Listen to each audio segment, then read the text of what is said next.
Bamana. Pak Dindorawati dawuh karo kakang-kakangku, Pak nyilik secaki kowe ngoyak menyang endi dununge Bagong. Rumangsaku bareng entuk dawuh kok sajake kaya dumeh neng ngarepe Ratu Gustine Mak Cilik Garbaruji kok ya langsung tumandang karya. Kok ora gagas Bagong kuwi sapa?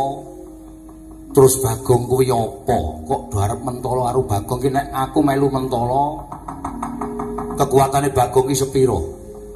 Kae ming Panakawan, kae ming Batur.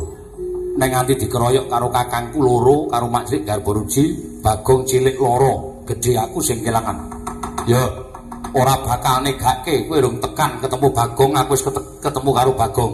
Kang, nuwun sewu lho Kang, nek aku kepeksa ngrewangi karo Bagong mergo saka pandulu batinku kok Bagong ora salah. Ning Kanjeng Wandarawati sing sajake lara ati karo Panakawan Bagong.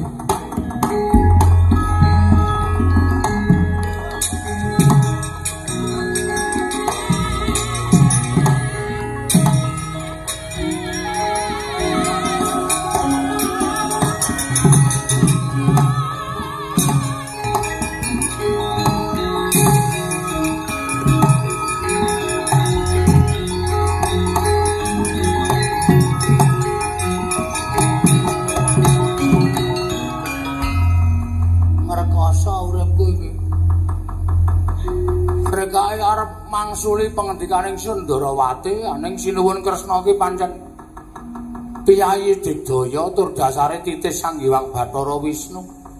Pinter njara langit ora bakal menang nek karo Sinuwun Kresna wis. Iki nek nang Petruk kelakon dadi duel.